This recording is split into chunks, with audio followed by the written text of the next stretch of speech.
Good evening, folks. Welcome to Behind Frenemy Lines, where we bring on an opposition supporter to chat about the upcoming game this week. And we've got the Magpies this week at the MCG, which will be a very interesting contest. And lucky enough to be joined by Swoop Luke. Swoop, how are you, mate? Hope you're doing well, and thanks for jumping on. Good, Chris. No, thank you so much for having me on. Yeah, it's going to be an interesting game. I can't wait. It's kind of interesting because the Pies I think they've had a really good season, but the last 2 weeks you've come off back-to-back losses, and we've somehow pulled out back-to-back wins, which doesn't make sense in the scheme of the seasons. But does this week add any extra? It shouldn't add pressure because you should take care of us easily. But is there any element of like, okay, this is now a must-win game to reset your season a little bit? Yeah. I think there is, like you said, like these last two back-to-back wins. Back-to-back losses for us, have been heartbreaking in a sense. Like, the Gold Coast one, we, don't score a goal for the first half, and it takes us over an hour to score a goal, and we come back from 40 points down and nearly win that game.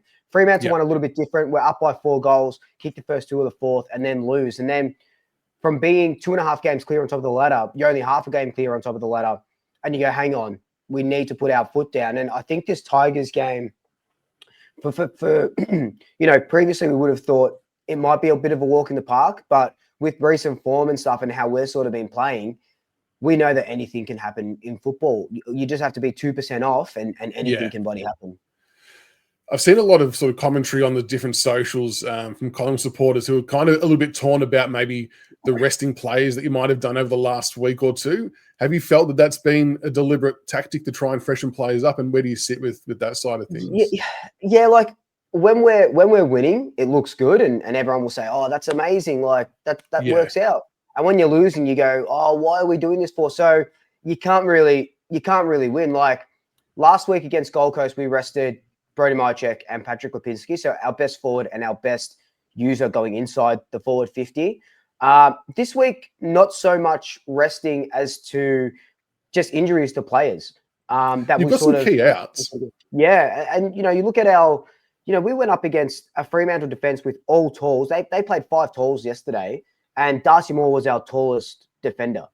And he's not a one-on-one defender. And Patrick Voss ate him up. So, next week against the Tigers, this week against the Tigers, we do get a lot of troops back. And I think it's probably the opposite end to managing for me at the moment against Richmond, where it would have been, okay, maybe Bobby Hill plays half a game. Maybe, I don't know, Jordan De Goey plays half a game. Now it's Bobby Hill needs to play a full game. Tom Mitchell needs to play a full game. Frampton needs to play a full game. Don't worry about the VFL.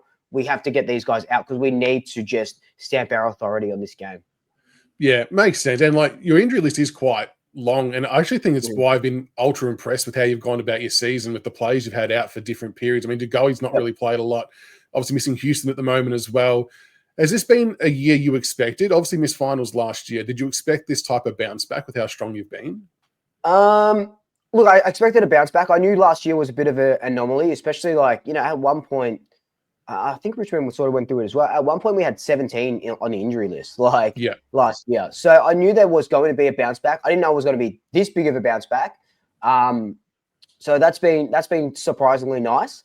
But yeah, I don't like how, people can say, you can't blame injuries and stuff, but you can. Like when you look at it, 100%. We've got no defenders. You can blame injuries, and we do. And like you said, mate, we're doing well for the hand that we've been dealt. It's I always get frustrated when people say injuries are an excuse. It's not. It's a reason. If you've got 17 players missing, I challenge most teams to try and perform at a high level with 17 of some high quality talent out. It just doesn't happen, does it? Nah, exactly. Now, you spoke about some players maybe coming back in. I know we are recording this on a Monday, so we are trying to foresee what changes might look like. What ins and outs do you anticipate happening for the Pies this week? Well, Craig McRae in the presser said some players are 50-50. I think they start rolling the dice now because now, like you said, these are turning into must-win games. I think Bobby Hill comes back. So if he gets a good training block in, Bobby Hill will come back. Billy Frampton will come back to shore up the defensive line. There has been talks of Jordan De Goey thereabouts, but if that's thereabouts in the VFL or thereabouts in the AFL, who sort of knows? But if we can get Frampton back and Bobby Hill back, you think maybe Mitchell as well that would be 3 or even 2 really, really big ins. Like, we're missing a tall defender, and we know exactly what Bobby Hill can do to the team. And who's likely to miss if some of those players start to come back in? You're probably looking at Charlie Dean probably comes out, or most likely comes out for Billy Frampton, and Lockie Sullivan will more than likely come out for a Bobby Hill. Would be the one and ones. Yeah, okay. Now, if Craig McRae catches wind of this, don't be afraid to not play the players again this week, because those names coming back scare me quite a bit, to be honest. Bobby Hill doesn't. I don't like the prospect of Bobby Hill and Jamie Elliott roaming the same forward line. Quite frankly, it scares me a little bit. I think from our perspective, we've got a forced out with Seth Campbell, who copped a concussion from friendly fire from Tim Taranto. Oh, yep. So I reckon Steeley Green might come back in from him. He's had a couple of good weeks in the VFL. Annoyingly, though, we actually had the VFL bye on the week just gone. So it's how bad is that? Like, the worst timing and you guys have probably had some bad timed ones as well, but you just lose the ability to find form. I think they actually played some type of scratch match in place of, but no one knows how that went. But bad timing. Yeah. So Steeley Green's half a chance, and then Noel Bolter's curfew's ended. So I feel like that we will just naturally try and throw him back in.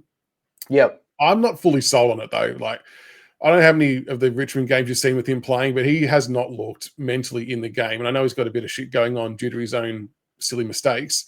Yeah. But I actually feel like our backline's kind of one of our stronger parts of the ground currently, and putting him back there at the expense of someone else might be a bit disruptive. So if he does play, I actually feel like he might play forward. So he could be on a Darcy Moore type matchup. That's an interesting game. And I guess, if Richmond, the coaches and stuff, obviously we're watching that Fremantle game. If you put a medium forward onto Darcy Moore, notoriously, you ask any Collingwood supporter, Darcy Moore isn't a one-on-one defender. So you put anyone on him that's going to be able to sort of push off and run, you're guaranteed a couple of goals. And Noel Bolter sounds like that type. The problem is, though, even if Bolter comes in, our other forwards are quite inexperienced. I mean, John Tifoll had a really good game last week, but he's only in his first year. Sims is the same. We lose Seth Campbell, who's got some good firepower. Mansell might do okay, but it's with the inexperienced forward line, our ball movement going inside 50 is not great. And I think it actually plays into Darcy Moore's hands if we play how we typically play, just the bombing it in long. He'll eat that up, I'm guessing. Yeah, 100%. That's when we force teams to kick it in and bomb it in long, we thrive on that. But then when teams force us to do that, that's where we fall down. And that was one of our biggest things yesterday was the bombing it in long, and all the Fremantle defenders just mopping it up. Yeah. It's funny how all teams try and force the same thing, don't they? But it just goes, it's the same every week. Is Jeremy Howe close to playing? What's his status? So his status is 2 weeks. So he'll come back after the Fremantle. After the Richmond game, which is Brisbane. Yep. So if Frampton does come back and obviously Darcy Moore down there, that probably does counter for a couple of our tools. So if we can move the ball like we did against the Eagles, which I don't know will be possible, that's probably our best chance. But how do you see your forwards matching up on our defenders? We've got Tyler Young down there who's come back from a knee, who's doing quite well, and Ben Miller, who a lot of Richmond people don't like for some reason, but he's probably been our best defender all year. I really rate Mychek as well, by the way. I think he's a gun player. He causes us headaches. Sorry, and one guy I didn't mention that I think comes in as well was Tim Membry. Oh, excellent. So that's great. So Mason Cox probably comes out, which would probably be nice for you guys to see Mason Cox. Yeah, we've still got PTSD. And then Membry sort of comes in, and you would probably see Dan McStay play that second ruck role. So Membry stays a bit more forward. Look, I think our forward line is very dynamic, especially with Bo McCreary coming back in. I keep saying last week, it was literally only yesterday that we played Fremantle.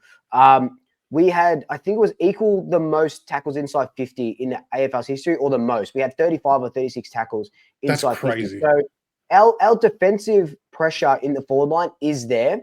It's just that connection piece going forward. And because, you guys would have seen it when you had Rewald and Lynch and stuff, kicking it high and in hope in the forward line doesn't work all that well. You have to go direct, and that's something that we haven't been able to do, especially yesterday against Fremantle. But if we do have Membry and Bobby Hill returning into that side, That's near our strongest forward line that we would have had all season. Yeah, exactly right. Yeah. 34 inside 50 tackles. I saw that number pop up last night. That is a phenomenal number. And I think McCreary had 15 on his own, didn't he?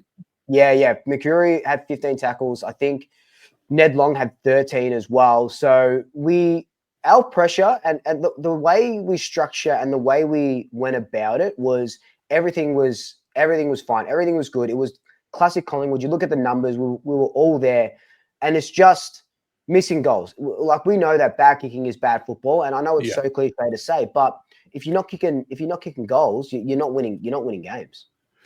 Because all the metrics and even the bits of the game I watched, your pressure was elite. I think McRae kind of just pretty much said you could see our pressure was there. Just Fremantle did better and worked through it.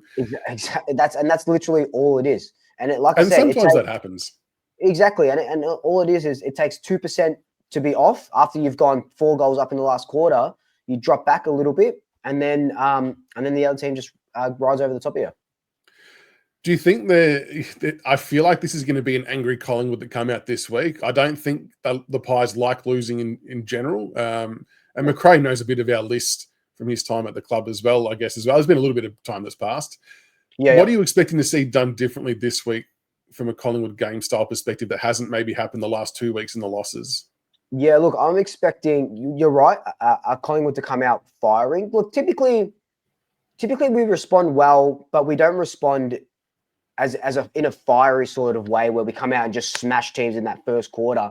But what I expect is the same stuff that we played against Fremantle, but it's lowering the eyes. It's hitting targets going inside 50. Like, I'm at training all the time. And when I'm watching them do match sim, if they're hitting a target inside 450, they're looking for other targets inside that 50 arc to get closer to goal, to get better opportunities to shoot at goal. Okay. And that's just something that we haven't been doing these last couple of weeks. So it's just that efficiency going forward and using the ball better going forward, because everything else is stacking up. Everything else is stacking up. Like you said, you look at the numbers, it's all doing really well. It's just that going inside 50 efficiency. Like yesterday, we went inside 50 61 times for 11 goals, which was like a 13% goal efficiency. Like, you want that up to at least 20%. If you're going inside 50 60 times and you're only scoring 11 goals from it, in the third quarter we went inside 50 20 times, scored 1 goal. You can't do that. You can't you'll lose more games than you win doing that, don't you? 100%. And it's evident in the last 2 weeks. But then, to your point, you're getting a ton of forwards back that make a hell of a lot of difference. I think with the guys, if Bobby Hill and that come back in, it just makes it so far less predictable from our defender standpoint. Because, you kind of then hopefully eliminate that bombing it in long. Matchups for these small forwards, like Jamie Elliott, I've loved his work for a long time too. He plays taller than what he is, which I'm sure Pie fans know. But he and Bobby Hill, if he comes in, cause great area of concern for me, because Vlastuin and Broad aren't as quick as they used to be. Short and Banks do okay. Who would be an ideal matchup from our perspective, do you think, to try and curtail those two? Because they are very fleet-footed. I'm actually not sure we've got someone who can properly stop Bobby Hill, to be honest. And I was just about to say, like, I don't think when they're up and about, they're hard to stop, because with Collingwood's forward line, when we've got all those players in, it's a bit like a hydra, right? Where you just cut one head off and another one or another two just pop up out of its place. So you probably can keep Jamie Elliott quiet, but Bobby Hill will come up and pick up goals. And the thing about Bobby as well that we've been missing is not so much his goal output, it's his goal assists and setting up his teammates or blocking for his teammates. Like, Jamie Elliott's kicking 5 or 6 goals in a game when Bobby Hill is blocking for him or taking off another sort of defender. So, I think Richmond's defense will be able to sort of curtail maybe the taller sort of players. But when you go sort of ground ball to Lockie Schultz, Bo, Bobby, these really quick players, I think that's what it might be, the smaller fleet that kind of get over the top of you guys. Yeah, I think so too. And we're up until last week, we'd been struggling to find a way to score ourselves. And the penny finally dropped, I think, in the coach's box that we have to get Taranto and Hopper forward a little bit to try and hit the scoreboard. They got 5 goals between them last week. Yeah, wow. And if we're any chance to try and bridge the gap and be in this contest, we're going to need them to score again, because, our forwards just aren't experienced or classy enough just yet to be able to get off the leash consistently. Another player for you guys that's caused us perennial headaches is Steele Sidebottom. I cannot remember a time we sent someone to him. We just seem to watch him get 35 touches a game. He and Pendlebury, at their ages, are still putting out tremendous output, aren't they?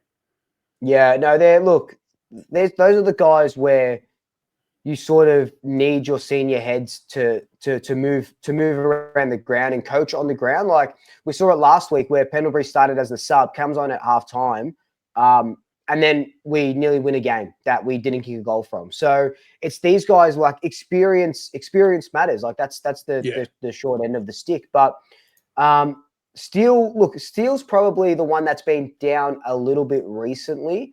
It's more so, you know, the likes of like a Josh Dacos jumping into the middle where he was a defender. Now he's, you know, they've chucked Nick Dacos back in the back line yesterday against Fremantle for the first time since his debut year. So they're trying a couple of different things leading up to the proper, you know, end of season is what you're sort of when you want to be peaking the most.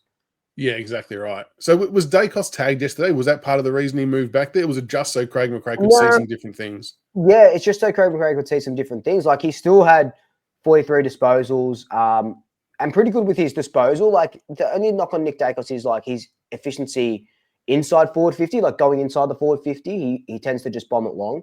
But he went off, the half back line and was winning a lot of ball there, and it allowed Josh Dacos to. Josh Dacos started in the middle, and Bo McCreary started in the middle as well. So we're flipping the magnets a little bit, which is nice to see. And you know, Richmond were doing that in their premiership years as well, and we did it in 2023 just to see the right mix. And I suppose from our perspective, we want to see that from our team now. Like we're probably all sitting here jealous hearing that the Pies, who are sitting first, are still throwing around magnets to find what works. And that's been a bugbear of ours this year, is we've kind of felt that Uze's not, I don't say played it safe, but he's just stuck with the same midfield for the whole year. I mean, the Freo game we actually did, last week we played, I think Seth Campbell had a centre bounce, Sonzi had a centre bounce, and a couple of others, but it's not been too varied. But it's interesting with Dacos playing half-back, because Jack Ross has sort of found himself in a bit of a tagging role the last couple of weeks on Zach Merritt and Harley Reid, and done pretty good jobs. I don't know whether anyone in the comp can actually go with Nick Dacos from a tank perspective, but if he's playing half-back, I think that kind of takes that option away from us as well, which is interesting. Yeah, and do you think that you will, you would tag like Nick or Josh, or do you guys sort of trust in that system? What they've done the last 2 weeks, we've kind of gone head-to-head for the first half, and then they've identified then afterwards. So on Essendon game, Zach Merritt was smashing us, and then Harley Reid last week, and then they would send Jack Ross after half-time. I mean, it's good learning. Like, he's starting to find the ball a bit more as well, but I'm not sure you can wait a half of football when you've got some of the Pies midfielders. But there's so many to look at, because even a couple of weeks ago, I think Josh Dacos had a huge game himself. So there's plenty of names, and like if Pendles is sub, then that takes him out of the equation, I guess. But yeah, if Dacos does roll through halfback, I think that might actually throw the tagging plan into a bit of chaos. Yeah, and again, that could be, like you said, you know, we've got the luxury of doing this. And I remember back in 2023 where we dropped 2 games back to back towards the end of the season, was Carlton and Hawthorn. We lost back to back, and you know, then it came out sort of a little bit later that the training block was just heavy and huge, so they can start running out games. And although I don't think the training block is big at the moment, it's more, moving those magnets. And if we can unlock, I personally think Nick Dacos does his best work off the halfback line when he is that quarterback role. Yeah, okay. So if we can have that in finals or late in the season, you know, for not seeing it for 2 years, I think that's where the mindset goes when you are so many games, you know, on top of the even though we're only half a game now, but you have that luxury. Yeah. It's true, though. You've got to find different tricks to catch people off guard at the right end of the season. So it makes sense why, you know, I suppose you can do 2 things at once, can't you? You can bring back your experienced players to get them back on the field, but you can also still flip magnets around and try stuff out and see what works best. And I think, really, if for this particular game, you should be taking account of us fairly easily, I would think. And maybe try what you think your best thing is for the first half and see where the game lands. And then maybe if it's blown out a bit in the second half, maybe we see you experiment then.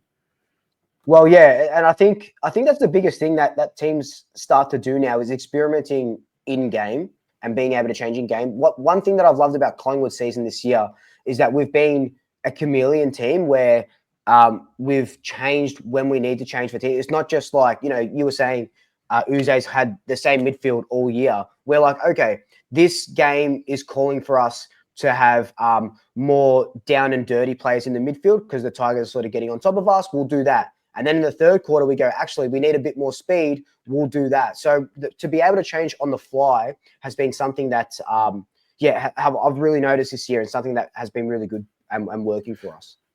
And that's what I suppose we're aspiring to get to. I mean, we're obviously only very, very early into a rebuild and you're many, many light years ahead of us. And the Pies have been enjoyable to watch, as have teams like the Crows as well. Like I watch teams like that and I'm like, that's where we need to get to. And it's a long journey, but we'll get there. We'll have a look at some key matchups quickly. I do always like a good ruck battle. Darcy Cameron up against Nankervis. How do you see that one playing out?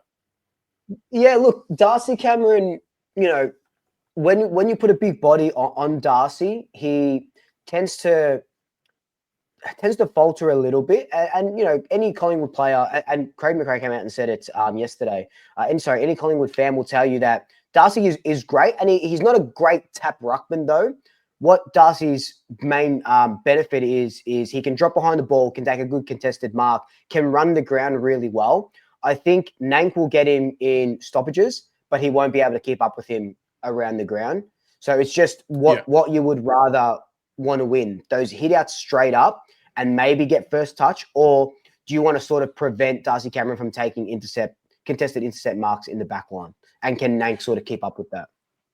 That's the thing. Like Nank's getting obviously a little bit older, still a bit of a brute. When it's in tight, he's obviously a lot more physical and can cause a bit more damage. Yep. But all the sort of younger, more mobile rucks can push off and get around the ground a bit better. So that will be interesting to see how we try and mitigate that. Brody Myercheck, I'm a little bit torn on who will go to him. I think Ben Miller might get the job, although I don't know. Miller might be better suited to McStay potentially from a size point of view. I reckon Tyler Young might actually have a bit more speed than Miller to keep up with Myercheck. I'll go with Tyler Young. It'll be a good learning for him anyway. But how important is Myercheck to your forward setup, and can the big defenders try and contain him? Yeah, Myercheck, and we saw against Gold Coast when he wasn't playing, you do miss him, and it's weird because you still have Dan McStay and you probably got Tim Membry sort of coming in as well. But Myercheck is such a focal point, and he's been played as the number one forward for Collingwood for 5 or 6 years when he's really a third tall. He's not a key forward. So, but the thing with Myercheck is he's such a workhorse that if he's not kicking those 2 or 3 goals, he's blocking for Jamie. He's blocking for Bobby. He's taking it to the ground. So the defender that has to play on him not only has to get good body on him because Myercheck can take the mark at the highest point, but he's deceptively quick when the ball hits the ground as well. Yeah, the Membry coming back in makes this matchup a little bit more difficult if he does come back in, because it kind of spreads our talent. I mean, if Membry was to come back in, I reckon it has to be a broader of Lawson that goes to him. Yeah, but he's been a good pickup, I think, Membry. Oh, mate, I love Membry. I love everything about him. I liked him at St Kilda, but I love him at the Pies. Another guy that's kind of like Myercheck, where you're probably guaranteed 1 or 2 goals a game, but what you're most guaranteed is that fight, that spirit, that we might be 40 points down, but he's still going to be running up the ground to take a mark, to try and hit up someone inside the 50. So everything, Membry has been one of the best pickups that we've had in a while. Because you've got to pay him respect too. Like, you can't just sag off him and try and double team Myercheck, because he's a quality player in his own right and can finish really well too. Yeah, and we'll hit him. We'll hit him up. We probably, can't find the stats for it, but I reckon we probably hit them up equally, Myercheck and Membry, when they're on the same team. Yeah. That's what you want, though. That no predictability is great and difficult for opposition. Our half-back line's been interesting since Jaden Short's come back in. So we've got Jaden Short and Sam Banks, who have both become kind of ultra-attacking half-backs, which is good. It gives us some variation in options.